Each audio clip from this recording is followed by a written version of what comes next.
Coming up, we take you to the ongoing National Episcopal Conference of Cameroon in Volé, Yaoundé, where 26 bishops of Cameroon and their emeriti are examining issues plaguing the church and the nation. Also, our feature story takes into the tragic incidents hitting the Nigerian movie industry with recent death of an actor yesterday. And out of the country, we stop at Mali and Togo to talk about elections in those countries. Good evening and welcome to Divine Mercy Prime. Those were our headlines. Their full developments will be yours in the minutes ahead.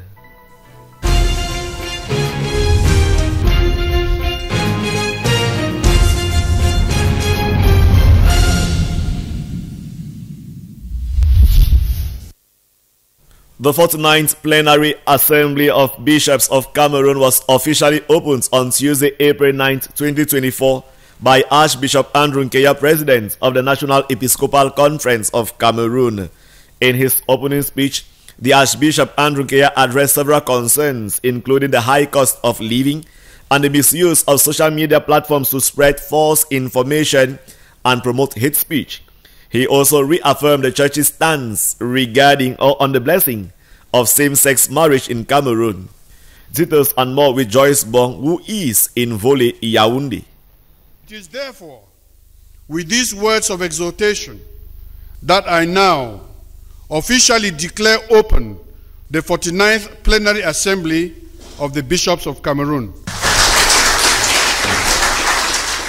It is with these words that His Grace Andrew Nkeya officially opened the 49th plenary session of the Bishops of Cameroon, taking place at the conference hall at the National Episcopal Conference in Yaoundé.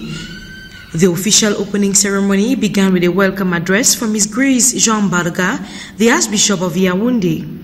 Welcoming his brother bishops to this archdiocese, His Grace expressed the delight of his Christians as they count themselves lucky to be graced with the presence of the bishops in their city.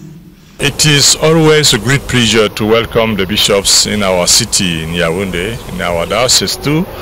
We see every time that is a sign of the graces and a sign of blessing coming from God. So, as Yaoundé is the big city of our nation, we need really blessings every time to overcome the situations. Among several issues highlighted in his opening speech, His Grace Andrew Nkeya decried the high cost of living, misuse of social media platforms, and the proliferation of misinformation and hate speech in these platforms. We spoke about the rising cost of living among our people, and we are going to discuss that also to see what to do within our own powers, what advice and exhortation to give. We also mentioned the fact that 2025 is the year for presidential elections, and we exhort every Cameroonian to register and express their civil right to vote. And we also called on the powers that be to ensure that Cameroonians recognize themselves in their vote, which we expect to be free and to be fair. We also spoke about the irresponsible use of the social media, where we find a lot of false information, fake news, lies, and settlement of scores. We exhort all those who are using the social media to use it responsibly to promote the common good and to respect the good name of every individual. He also condemned the profanation of Our Lady Queen of Peace Sanctuary in Simalène.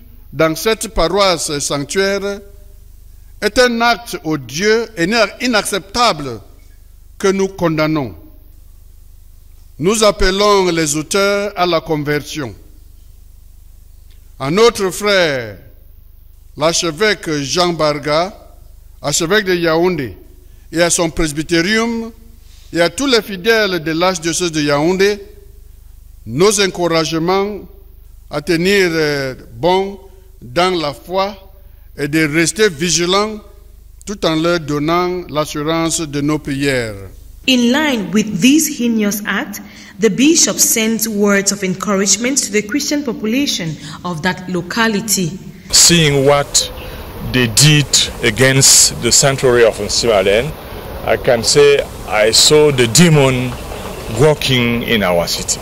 So I call all the faithful to continue what we call spiritual fight. According to St. Paul, we are now facing those who are against God and against the church. The bishops of Cameroon reassured the Christians of their prayers. Present during this plenary session is Reverend Cardinal Sarah, erstwhile prefect of the Congregation of Divine Worship and Discipline of Sacrament. Meanwhile, during the official opening mass, His Excellency José Avelino Betancourt, Apostolic Nuncio to Cameroon and Equatorial Guinea, joined his voice to that of the Archbishop Nkeya to reaffirm the Church's doctrine on marriage. He emphasized that according to the Catholic Church, marriage is exclusively a union between man and woman. Joyce Bong gives us once more details regarding this. The Apostolic Nuncio to Cameroon and Equatorial Guinea has reiterated the Church's doctrine on marriage, which remains between a man and a woman. Anything short of this is against the Church's teachings. He was speaking at the opening Mass of the 49th Plenary Session of the Bishops of Cameroon and the Thanksgiving Mass of the 10th anniversary of the election of Pope Francis at Our Lady Queen of Apostles Minor Basilica in Yaoundé. Allow me to transmit a very important message from Pope Francis. The doctrine of the Church has not changed. Marriage is between man and woman for life. The doctrine of the Church has not changed.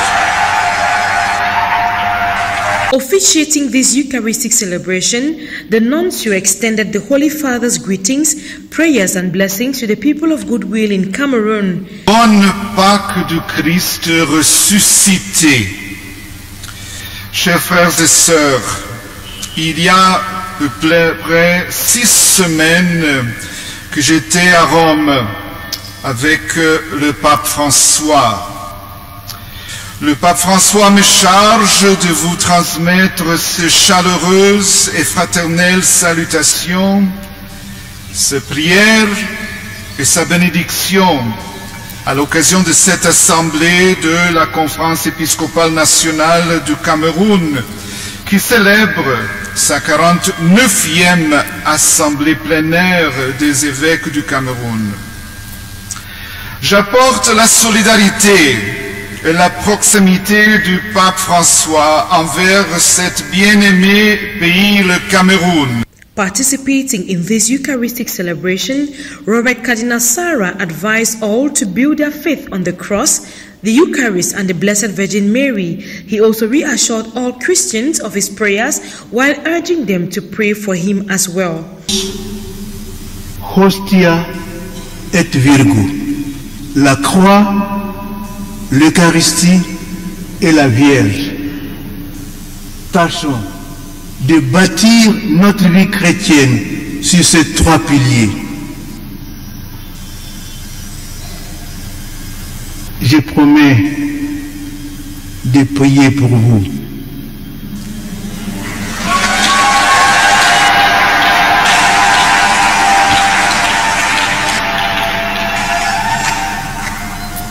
Vous aussi, je vous demande humblement de prier pour moi.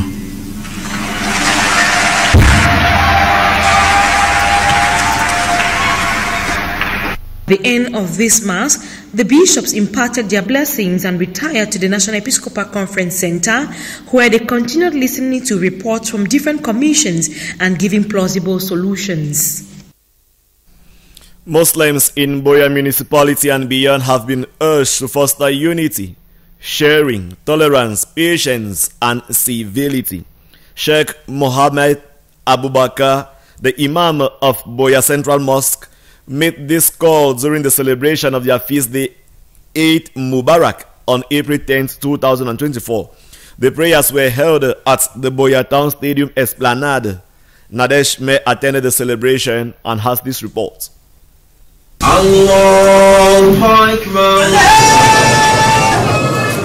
They came out in their numbers to thank Allah for the grace He has given them for 29 days of fasting and also to ask forgiveness for their transgressions. The Muslim faithful also supplicated Allah to protect the country from the increasing crimes. They prayed God touches the hearts of those planning to harm their brothers and sisters to refrain from their evil deed. The Imam of the Boya Central Mosque, Mohammed Abubakar, while preaching, called on the Muslim community to develop a heart of humanity which centers on healthy heart, sick heart, and the dead heart. We have three hearts.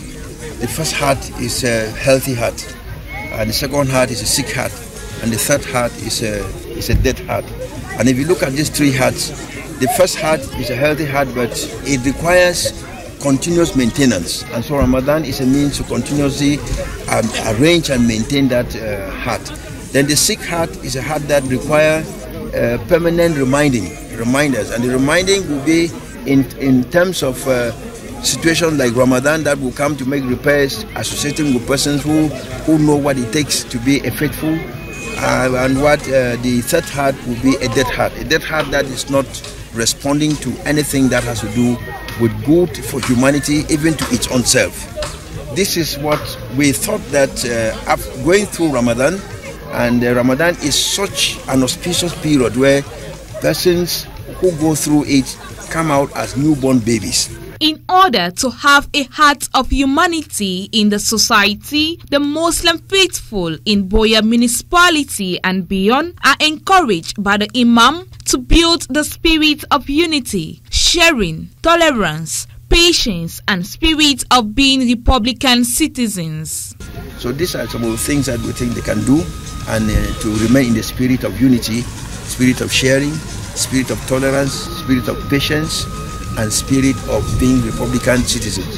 Of course, you want to understand that when we talked about issues of youth, they need to be very involved in Republican issues. For example, elections. We're getting to an electoral year. The electoral year means that you want to elect somebody who will determine the life of the state. If you don't go and register, then you keep complaining. Who do you want to change the situation for you? The Lord God says in the Noble Quran that if He has made the situation good, if He will not change the situation of a person until He changes it by Himself. Excited on this day and with the protection from Allah throughout the 29 days of fasting, these Muslims expressed their sentiment towards the celebration. Alhamdulillah, we send intense salutation, intense appreciation to Allah subhanahu wa ta'ala that has given us the opportunity to see this great month, a month that Muslims are fighting, they are looking for in everywhere. Allah has blessed us, not because we are too powerful, not because we are maybe too rich, but because Allah favored us, and we are thankful to Allah subhanahu wa ta'ala.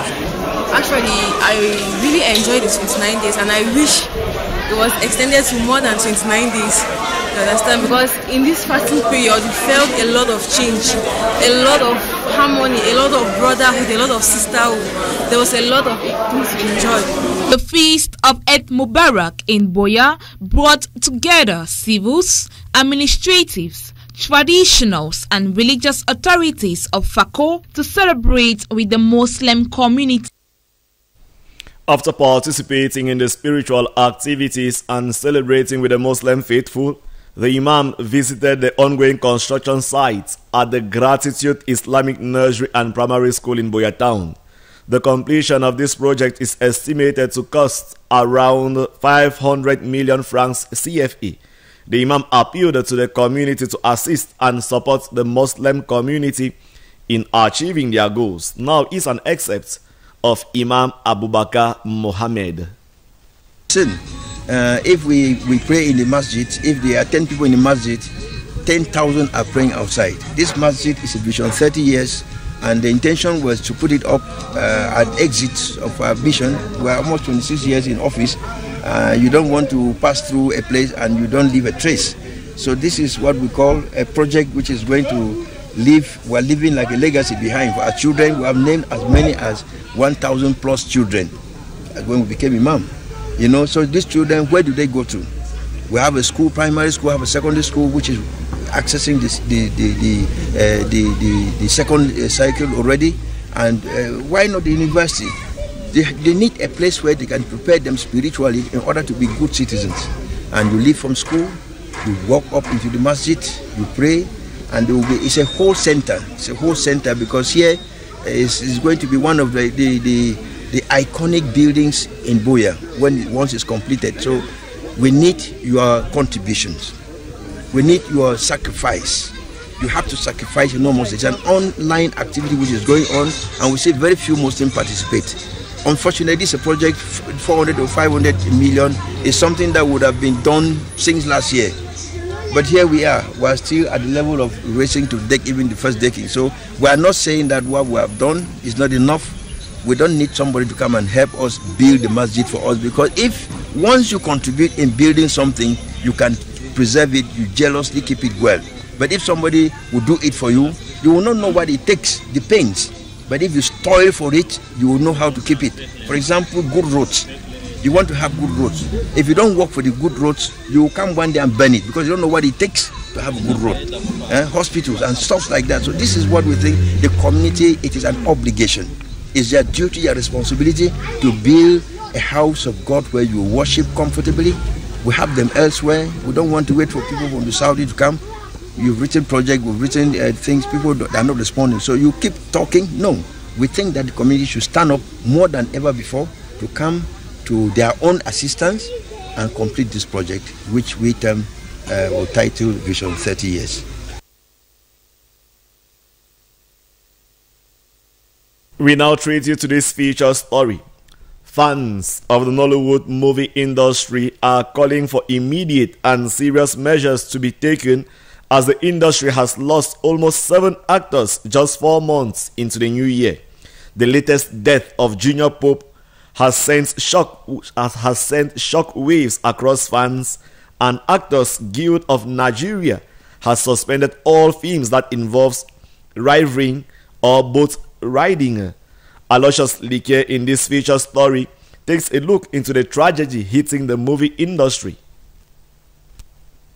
It is becoming unbecoming, to say the least, as fans of Nollywood cannot come to terms lately with the frequent death of the stars in the industry. Just the start of the new year 2024, the movie industry have lost close to 7 actors, some of which were very prominent, especially in the early 2000s. The death of popular comic actor John Okafor, aka Mr. Ibu, on March sent shockwaves across his fans, for they have renewed the hope he will make it out of the prolonged illness after surviving numerous surgeries. Just 3 weeks after his demise, yet another popular veteran actor, Amaechi Munago, who played the role of the father to Aki and Popo in the popular movie, died on March 24th after battling with kidney disease. Prior to their death, other veteran actors such as Olofa Ina, Ethel Ekpe, and Sisi Quadri died between January and February 2024. Just when the fans thought it was over, they wake up yesterday to the news of a boat accident involving actors from a video shoot, amongst which was Junior Pope, popularly known with his slogan, "Who Does That?" and his role in numerous films in the industry. Prior to the accident, the actor has published a video on the high sea calling out the conductor to take it easy and exposing the risks actors go through in order to entertain their fans. I beg, no vex here. Yeah, bros. Don't leave me there, boss. No vex. Over the love. Don't leave me the born, no. Don't leave me the born. I got 3 children. I be go raise them. I got 3 children. I be go raise them. Bros, I beg. Oh, Jesus, what is this? No, like, this is a risk. Swag Nation, see the risk we take. It's okay like this, I beg. Don't speed. See the risk we take, people, to entertain you. Live on direct on River Niger. Later, news break out that he was deaf, and fans took to social media, with some debunking the news and others in disbelief. And then there was a glimpse of hope.